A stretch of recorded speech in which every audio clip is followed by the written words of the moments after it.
As the initial surge of infections subsided in May, the police killing of George Floyd roiled the nation. Within days, protests spread nationwide, but not just in his name.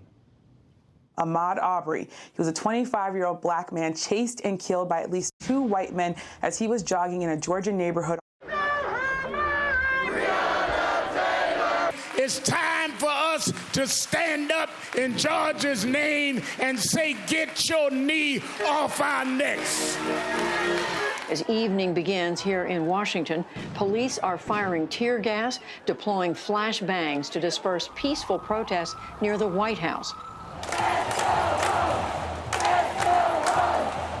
The investigation announced today over the use of federal force in Portland and elsewhere came as many cities push back on the president's actions and plans. Who would you like me to condemn? White supremacists and Proud Boys, stand back and stand by. The African-American community stood up again for me. You've always had my back, and I'll have yours. Something erupted in 2020. I wonder, Dan, was it akin to something we saw in the country in 1968? A country galvanized on issues of race, alarmed and horrified. I think this was somewhat different than 1968. Certainly there were tremendous protests in the wake of the assassination of Martin Luther King Jr. in 1968 and all over the country. Many of them frankly quite violent. Lots of looting and businesses destroyed. I think this was different. This was an awakening of a different type in 2020. When everybody saw what had happened to George Floyd, when people watched him literally being killed in broad daylight, as you said, it sent a different message, and it sent a message that something was deeply wrong in this country. And what we saw in those protests, in those early days especially, but they kept on going, was the diversity of people who were in the streets. Blacks and whites, young and old, Latinos, Asians, all kinds of people. And they were calling for action. They were calling for a recognition that there has been persistent racism in the country that has gone untreated or at least not resolved. Look, this is a very difficult challenge for the country. It has been for as long as we've been a nation. But I think that what happened in the summer was a signal that there was a greater commitment, at least in the short term, to try to begin to do some things. And whether it was in the private sector or politicians, they began to strike a different tone and make some different commitments. But it is now in the hands of President Biden and President-elect Biden and Vice President-elect Harris to try to take all of that and turn it into some kind of action that we have not seen in the past. That's a big challenge. Errin, when you're reporting on the Biden-Harris team, are you seeing civil rights leaders pleased with the action they're taking in terms of the cabinet picks and the agenda that's on the horizon?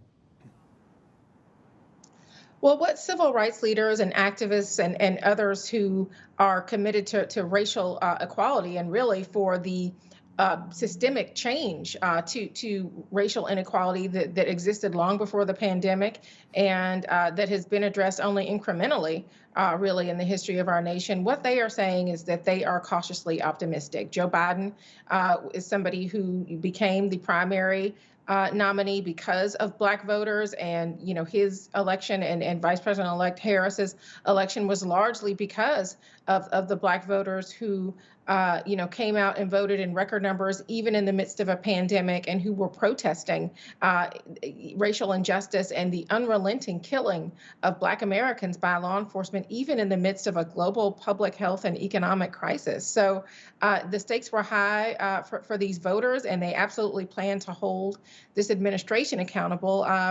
President-elect Biden said in his acceptance speech that he understood that Black voters were the ones who got him to this point. He has said that racial inequality is one of the 4 crises that he and Vice President-elect Harris expect to confront once they take office. And so I think that you can expect those civil rights leaders, those activists and others to be meeting not only with the president-elect and vice president-elect, but also with members of his administration whom they expect to also use their cabinet positions and their other positions in the administration to really and finally and fully address racial inequality in this country. Weijia, what was the pivot point the linchpin moment for President Trump? Was it Lafayette Square when he walked across with General Milley and Attorney General Barr? If that, why? If not that, why not? I think that's certainly one of them. And it was really defining for the president to do that because even to this point, the president was unable to acknowledge why the protesters were in the streets, to acknowledge what it is that they were asking for. Because President Trump, much like the way he handled the virus, was unable to acknowledge the problem of systemic racism and racial inequalities that have plagued this nation from its birth. And that's one big difference between him and President-elect Biden, as Errin just pointed out. And in taking the Bible to Lafayette Square, even faith leaders and community activists have said the same thing, that he was using this as a prop to sort of, illustrate what is America. And that is having a country of law and order, which he was the president of. And it was really showing his support for law enforcement rather than his understanding for why these people were risking their lives in the middle of a pandemic to make a statement. And so I think in that moment, even without saying it, he was taking a side. And he has said other things about police officers and law enforcement, making the case that there are just a few bad apples in the bunch. Again, refusing to acknowledge that there are problems that go far beyond one or two officers. When you step back, Dan, and look at these first two topics, the pandemic and race, and it's a pandemic that has affected people of color in a troubling way, in a significant way, has anything changed at this year's end in terms of how the country operates and how it thinks about these issues and itself?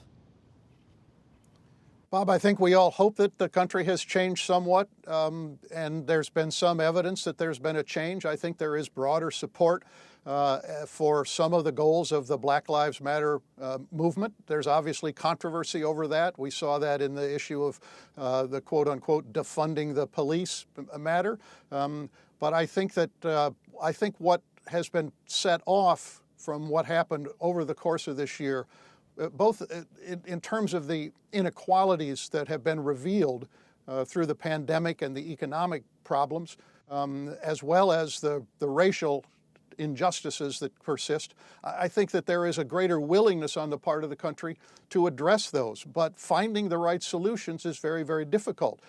President-elect Biden has a huge challenge ahead, and one of the realities is that there are many younger African Americans who are rather skeptical of him, rather skeptical of the entire political process. They have lived through many, many years in a sense, in a post-civil rights environment in which the first African American was elected president of the United States. And yet the problem of police brutality and police violence in black communities has not been erased or subsided in any significant way. So that's the dilemma that the country faces at this moment.